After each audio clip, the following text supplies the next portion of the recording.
Friends, good afternoon. ఈరోజు మనం పచ్చిమిర్చితో egg curry చేయబోతున్నాము. కావలసిన పదార్థాలు: కరివేపాకు, కొత్తిమీర, పచ్చిమిర్చి, అల్లం, ఎగ్స్, ఉల్లిపాయలు. ఒక 3 ఉల్లిపాయలు కట్ చేసి పెట్టుకున్నాను. ఇప్పుడు మనం పచ్చిమిర్చిని, అల్లంని పేస్ట్ చేసుకుందాం. స్టవ్ ఆన్ చేసి ఇలా బాండీ పెట్టి ఆయిల్ వేసుకోండి. ఆయిల్ కొద్దిగా హీట్ ఎక్కాక ఉల్లిపాయలు వేద్దాం. ఆయిల్ అనేది హీట్ అయిందండి. ఇప్పుడు మనం ఉల్లిపాయలు వేద్దాం. ఉల్లిపాయ మగ్గడానికి కొద్దిగా సాల్ట్ వేసుకుందాం. తొందరగా మగ్గుతుందండి. అలాగే కొంచెం పసుపు, కొద్దిగా కరివేపాకు. ఇప్పుడు బాగా కలిపేసి ఒక 10 మినిట్స్ మూత పెట్టి వదిలేద్దాం. 10 మినిట్స్ అయిపోయిందండి. ఒకసారి మూత తీసి చూద్దాం. ఉల్లిపాయలు బాగా మగ్గాయండి. ఇప్పుడు మనం ముందుగా పేస్ట్ చేసి రెడీగా పెట్టుకున్నాం కదా, అది కొంచెం మీ కారం తగ్గినట్టు అడ్జస్ట్ చేసి వేసుకోండి. స్పైసీగా తినా ఉంటే కొంచెం ఎక్కువ వేసుకోండి, స్పైసీ తక్కువ అంటే కొంచెం నార్మల్ వేసుకోండి. ఒకసారి వేసి కలిపిన తర్వాత ఒకసారి కారం ఉప్పు సరిపోయిందో లేదో చెక్ చేసుకోండి. ఒక 2 మినిట్స్ వదిలేద్దాం.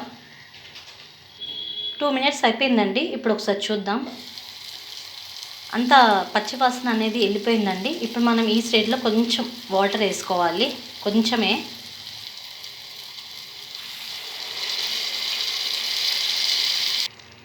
ఒక 2 మినిట్స్ మగ్గనిద్దామండి. ఎందుకంటే పచ్చిమిర్చి పేస్ట్, అల్లము, ఉల్లిపాయలు మొత్తం బాగా కలిసిపోవాలి. అందుకనే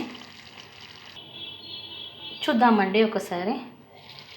ఓకే, ఆల్రెడీ మనకి ఇది ఆయిల్ పైకి వచ్చేసింది కదా. ఓకే, కుక్ అయినట్టే. ఇప్పుడు మనం దీంట్లో ఎగ్స్ వేసుకుందాం. ఎగ్ నేను ఇలా ఎందుకు వేస్తున్నానంటే, ఒక్కొక్కసారి మనకి ఎగ్ బాగుండదు, మొత్తం బ్లడ్ ఆ విధంగా వస్తుంది కదా. అందుకే మనం ఒకసారి చెక్ చేసుకుంటే బాగుంటుందని ఇలా వేస్తున్నాను. 3 ఎగ్స్ వేసేసానండి. ఇప్పుడు మనం ఎగ్ని ఉడకనిద్దాం. ఒక 10 మినిట్స్ చాలు. ఈ ప్లేస్లో మీరు కావాలంటే మిరియాలు కూడా వేసుకోవచ్చు. మనకి జలుబు, దగ్గు అలాంటి టైంలో ఈ కర్రీ అనేది చాలా బాగా యూజ్ అవుతుందండి. మనకు నోరు మొత్తం అంత చప్పగా అయిపోతుంది కదా. అలాంటి టైంలో మనం ఇలా స్పైసీగా చేసుకొని తిన్నామంటే కొంచెం బాగుంటుంది. 10 మినిట్స్ అయిపోయింది ఫ్రెండ్స్. చూద్దాం. ఎగ్స్ అనేవి ఉడికాయి. దీన్ని టర్న్ చేసుకుందాం. ఒకసారి టర్న్ చేసుకుందాం.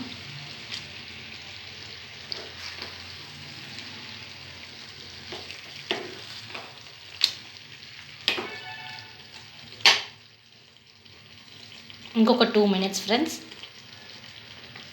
చూడండి.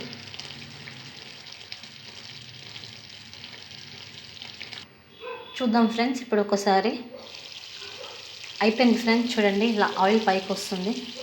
ఎగ్ అనేది ఉడికింది. మీరు ఎగ్ ఉడికిందో లేదో ఇలా ఒకసారి ప్రెస్ చేయండి. మెత్తగా ఉంటే ఉడకనట్టు, మనకి గట్టి అయిపోతే ఉడికినట్టు. సో ఫైనల్గా దీనిపైన కొత్తిమీర వేసుకుంటే అయిపోతుంది. అంతే ఫ్రెండ్స్,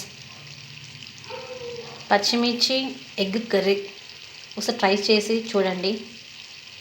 చాలా బాగుంటుంది. Thank you watching for this video.